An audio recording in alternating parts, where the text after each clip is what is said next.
Gold hub తాకట్టులో ఉన్న బంగారాన్ని విడిపించి కొనబడును. అదే రోజు ఆన్లైన్ ధరకు కొని డబ్బులు ఇవ్వబడును. నమస్తే, వెల్కమ్ టు మనం టీవీ. నేను వలి. ప్రస్తుతం నాతో పాటు స్టూడియోలో ఉన్నారు ప్రముఖ పొలిటికల్ అనలిస్ట్ కృష్ణకుమార్ గారు. వారితో మాట్లాడదాం. మేడం నమస్తే. నమస్తే. కృష్ణకుమార్ గారు, A1 సతీష్ అరెస్ట్ అయ్యారు జగన్ రాయదాడి కేసుకు సంబంధించి. A2 దుర్గారావు అని చెప్తున్నారు, ఈయన మేజర్ అని కూడా చెప్తున్నారు. అయినప్పటికీ పోలీసులు అదుపులోకి తీసుకుని విచారిస్తున్నారని చెప్పి కుటుంబ సభ్యులు ఒకవైపు చెప్తున్నప్పటికీ కూడా దీనికి సంబంధించిన సరైన సమాచారం పోలీసుల నుంచి రావట్లేదు. అతను ఎక్కడ ఉన్నాడో తెలియట్లేదు. త్వరలో అరెస్ట్ చూపిస్తామని చెప్పి మన సతీష్ రిమాండ్ రిపోర్ట్లో పేర్కొన్నారు పోలీసులు. ఇప్పుడు దుర్గారావు ఎక్కడ? ఇప్పుడు ఈ కేసు మొదటి నుంచి కూడానండి వాళ్ళు చాలా చట్టానికి అతీతంగా ఉన్నారు, చట్ట ఉల్లంఘనలకు పాల్పడుతున్నారు. ఏంటి అంటే ఇప్పుడు ఎవరైతే అరెస్ట్ చేశారో అతను ఆధార్ కార్డు ప్రకారం అతను మైనర్ని అలా అర్ధరాత్రి ఇంటికి వెళ్ళి తీసుకుని వచ్చి యూనిఫామ్లో ఉన్న పోలీసులు అతనితో మాట్లాడటం కానీ అలా చేయడం కరెక్ట్ కాదు. పోక్సో యాక్ట్ ప్రకారమే అతని మీద చర్యలు తీసుకోవాలి. అదే ఆ పోక్సో యాక్ట్ ఎట్లా చెప్తే అట్లానే నడుచుకోవాలి పోలీసులు. సరే, అది ఒక ఉల్లంఘన, చట్ట ఉల్లంఘన. రెండోది ఏంటి అంటే ఇప్పుడు ఈ దుర్గారావు విషయానికి వస్తే ఇతన్ని అరెస్ట్ చేసి సతీష్తో పాటే అరెస్ట్ చేసి తీసుకెళ్లారు కానీ ఈ రోజు వరకు కోర్టులో ప్రవేశపెట్టలేదు.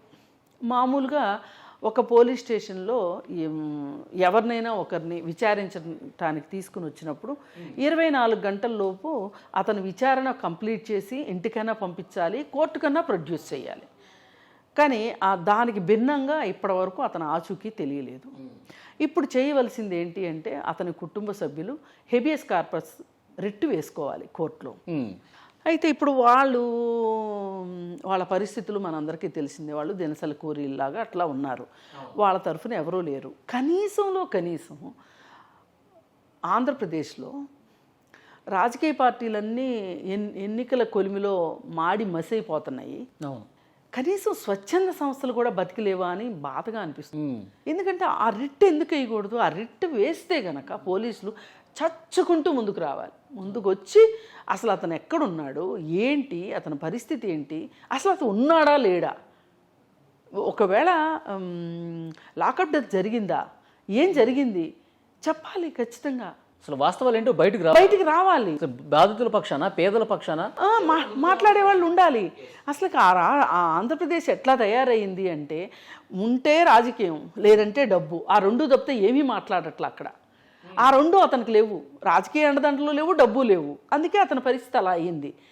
మరి ఇలాంటప్పుడు మానవ హక్కుల సంఘాలు లేకపోతే స్వచ్ఛంద సంస్థలు ఇలాంటివి పూనుకుంటాయి.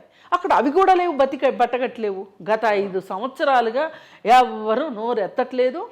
నోరెత్తిన వాళ్ళు నోరెత్తినట్టు కనీసం ఫార్వర్డ్లు చేస్తే ఒప్పుకోరు, పోస్టులు పెడితే ఒప్పుకోరు. అవును,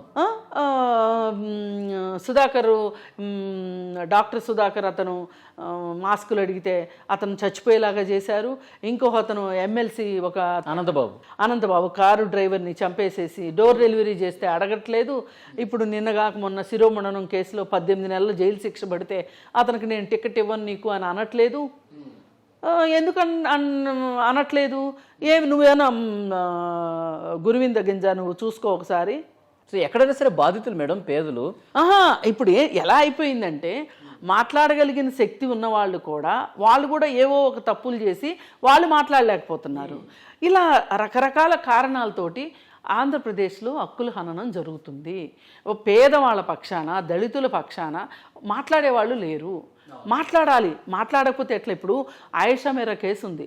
సత్యేంద్ర బాబు పక్కన ఎంత పౌర సమాజం నిలబడిందండి, అలాగే ఉద్యమకారులు నిలబడ్డారండి.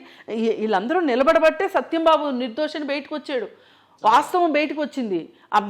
అది కూడా జరగకపోతే సత్యంబాబు ఈ రోజుకి జైల్లోనే ఉండేవాడు, మగ్గిపోయేవాడు. అసలు కోడికత్తి సీను గురించి ఎవరు మాట్లాడారు చెప్పండి? అసలు అక్కడ మాట్లాడాల్సింది రాజకీయ నాయకుల కన్నా స్వచ్ఛంద సంస్థలు, మానవ హక్కుల సంఘాలు మాట్లాడితేనే దానికి విలువ ఉంటుంది. అవును, రాజకీయ నాయకులు మాట్లాడితే ఏమంటారంటే రాజకీయాల కోసం మాట్లాడారు అంటారు. యాక్టివిస్టులు ఉండాలి, ఉద్యమకారులు ఉండాలి. ఉద్యమకారులను చంపేసింది ఆంధ్రప్రదేశ్ నన్ను అడిగితే. అక్కడ ఏంటంటే ఏదన్నా ఉద్యమం జరిగింది అంటే రాజధాని కోసం ఒక ఉద్యమం, వైజాగ్లో స్టీల్ ప్లాంట్ కోసం ఒక ఉద్యమం, అలా ఒక 2 ఉద్యమాలు జరుగుతున్నాయి అక్కడ. ఈ 2 ఉద్యమాలకి వాళ్ళ పరిమితమైన లక్ష్యాలు తప్పితే మొత్తం సమాజానికి సంబంధించిన లక్ష్యాలు కోసం ఎవరు పనిచేయట్లేదు. మరి గ్యాస్ పరిశ్రమలో అదేదో ఒక గ్యాస్ లీక్ ఎలక్ట్రికల్ ఫార్మాస్యూటికల్ కంపెనీలో గ్యాస్ లీక్ అయిందని చెప్పి అక్కడ పౌరులు ఇబ్బంది పడ్డారు, అలాగే కార్మికులు చనిపోయారు అని రంగనాయకమ్మ గారు అనే ఆవిడ ఒక ట్వీట్ పెట్టినందుకు గాను ఫేస్బుక్లో దాని గురించి పెద్ద గొడవ చేసి ఆమెను ఆ రాష్ట్రంలోనే బతకకుండా చేశారు. ఏమి ఆ రాష్ట్రం ఎందుకు హక్కును చేర్చుకోలేకపోయింది ఆవిడని? ఏంటమ్మా నువ్వు వెళ్ళిపోవడం ఏంటి, ఈ రాష్ట్రం నుంచి వెళ్ళిపోవడం ఏంటి, మీ హోటల్కి ఉన్న చరిత్ర ఏంటి, మీరేంటి అని మాట్లాడలేదు. మరి మాట్లాడి ఉంటే ఆవిడ ఎందుకు హైదరాబాద్ వచ్చేసేది? ఆ ఆస్తిని కూడా వదులుకుని రావాల్సిన పరిస్థితి వచ్చింది కదా ఆమెకు. ఆ వయసులో ఆమెకు ఆ కష్టం అవసరమా చెప్పండి? మాట్లాడలేదు ఎవరు. అసలు ఏం జరుగుతున్నా మాట్లాడట్లేదు అక్కడ. అసలు మాట్లాడే స్వేచ్ఛ లేకుండా అయిపోయింది. ఇప్పుడు ఎలక్షన్ టైం, ఈ టైంలో మాట్లాడొచ్చు అంటే ఇక వాళ్ళు అక్కడ జీవోత్సవాలుగా తయారైపోయారు. ఉద్యమకారులాగా లేరు. దీనివల్ల ఆంధ్ర రాష్ట్రం ఇవాళ ఈ పరిస్థితిలో ఉంది అనడానికి ఇంతకంటే పెద్ద తార్కాణం లేదు. ఇవాళ ఒక వ్యక్తిని అరెస్ట్ చేశామని వాళ్ళు చెప్తూ ఓ పక్కన రిమాండ్ రిపోర్ట్లో లేటరాన్ మేము ప్రొడ్యూస్ చేస్తాము అని చెప్పి ఆ లేటరాన్ ఎప్పుడు, అవును ఆ ఎప్పుడు అనేది ప్రశ్న. ఆ ఎప్పుడు 24 గంటల లోపే ఉండాలి లెక్క ప్రకారం, చట్ట ప్రకారం. మరి చట్టాలను ఉల్లంఘించినందుకు ఏం చేయాలి చెప్పండి? అందుకే అసలు ఆ రాష్ట్రం బాగా నిశ్చేషంగా అయిపోయింది అనడానికి ఇంకొక ఉదాహరణ ఉంది. చంద్రబాబు నాయుడు అరెస్ట్ అయ్యి 52 రోజులు జైల్లో ఉన్నప్పుడు అసలు పౌర సమాజం ఎంత రావాలండి బయటికి? పౌర సమాజాన్ని కాసేపు పక్కన పెట్టండి, తెలుగుదేశం నాయకులు ఏం రావాలి కదా. ఎవరికి వాళ్ళు ఏం కేసు పెడతారు? అసలు మన కేసు పెట్టి లోపలేస్తే బెయిల్ ఇచ్చేవాడు కూడా వస్తాడో రాడో, లాయర్లైనా పనిచేస్తారో లేదో, ఇంత అయోమయమైన గందరగోళ పరిస్థితిలో ఆంధ్రప్రదేశ్ ఉంది. మామూలుగా అయితే నాకు తెలిసిన ఆంధ్రప్రదేశ్ ఏంటి అంటే, నేను పుట్టి పెరిగిన ఆంధ్రప్రదేశ్ ఉద్యమాలకి నెలవు. స్వాతంత్ర పోరాట కాలంలో దక్షిణాది మొత్తానికి రాజమండ్రి, కాకినాడ, వైజాగ్ ప్రముఖ పాత్ర పోషించేవి. అప్పుడు బరంపురం, ఒరిస్సా కూడా మన పక్కన ఉండి అదొక పెద్ద సాంస్కృతిక రాజధాని, కళలకి అన్నిటికీ పుట్టినిల్లు. ప్రకాశం పంతులు లాంటి వాళ్ళు కాల్చరా గుండె ఇక్కడ ఉంది అని చెప్పి చొక్కా ఇప్పి నిలబడిన అవును రాష్ట్రం, మన ప్రదేశం మనది. అలాంటి ప్రదేశంలో ఈవేళ ఏం జరిగినా ఎవరు పట్టించుకోవాలి. ఎక్కువ అనకుండా అన్నిటికన్నా ఇంకా బాధ అయిన విషయం నేను ఎప్పుడు అంటే అసలు నా బాధను ఎవరు పట్టించుకోవట్లా. ఆంధ్రా బ్యాంక్ తీసేస్తే ఒక్కడు మాట్లాడలా. అవును, ఆంధ్ర బ్యాంక్ యూనియన్ బ్యాంక్ మార్చి. యూనియన్ బ్యాంక్ ఎవరిది? గుజరాత్ వాళ్ళది. ఆంధ్రా బ్యాంక్లో ఎన్నో వంతు ఉంటుంది అది. ఆంధ్రా బ్యాంక్ ఎంత ఉంటే యూనియన్ బ్యాంక్ ఎంత ఉంటుంది. ఆ యూనియన్ బ్యాంకులో తీసుకెళ్ళి ఆంధ్రా బ్యాంక్ కలుపుతారా? అంతగా మీకు బ్యాంకులు విలీనం చేయాలి అని ఉంటే ఆంధ్రా బ్యాంకులో చిన్న బ్యాంకులు తీసుకొచ్చి కలపండి. చిన్న బ్యాంకులో పెద్ద బ్యాంకుని ఎట్లా కలుపుతారు? అసలు పేరు ఎట్లా మారుస్తారు? మీకు ఎవరిచ్చారు ఈ హక్కు అంటే, నేను పూనా వెళ్తే పూనాలో ఉంది, ఢిల్లీ వెళ్తే ఢిల్లీలో ఉంది, ఏ ఊరు వెళ్తే ఆ ఊరిలో ఆంధ్రా బ్యాంక్ ఉంది. ఆ ఆంధ్రా బ్యాంక్ నెలకొల్పింది ఆంధ్రప్రదేశ్ ఆయన భోగరాజు పట్టాభి సీతారామయ్య గారు. అంటే అసలు మనం ఆయన రైతులకి అప్పులు ఇస్తూ అలా వచ్చిన బ్యాంక్ అది. రైతులకు అప్పు ఇచ్చేవాళ్ళు ఆయన. సరే, ఏదేమైనా అది ఘనమైన చరిత్ర. ఇప్పుడు చరిత్ర చెప్పుకుని మురిసిపోయే రోజుల్లాగా ఉన్నాయి తప్పితే గతమెంతో ఘనకీర్తి కలవోడా అని చెప్పి చెయ్యెత్తి చేయకొట్టు తెలుగోడా అవన్నీ పక్కన. ప్రస్తుతం అయితే ఆంధ్రప్రదేశ్లో పూర్తిగా ఏమీ లేదు. భావ ప్రకటన స్వేచ్ఛ లేదు.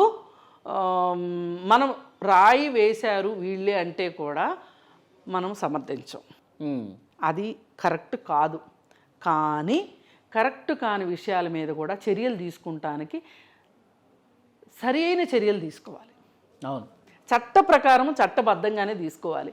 ఇప్పుడు అతన్ని భయపెట్టి అతనితో ఏం స్టేట్మెంట్? కుటుంబ సభ్యులు చెప్తున్నారు పోలీసుల దగ్గరే ఉన్నాడు, కానీ పోలీసులు ఏం చెప్పట్లేదు. అతను కొడుతున్నారా, రాష్ట్ర ప్రదేశానికి తీసుకెళ్ళి ఏమైనా బలవంతంగా చెప్పించే ప్రయత్నం చేస్తున్నారా, ఏమైనా ట్రైనింగ్ ఇస్తున్నారా, ఇట్లా చెప్పని ఇదంతా భయంతో ఉన్నారు కుటుంబ సభ్యులు. ఏమైనా చెప్పిస్తారు వాళ్ళు. కానీ ఇట్లాంటి ఆటలు కట్టించగలిగేది జర్నలిస్టులు, లేదు అంటే హ్యూమన్ రైట్స్ వాళ్ళు, సోషల్ యాక్టివిస్టులు, వీళ్ళెవ్వరూ అక్కడ లేరు.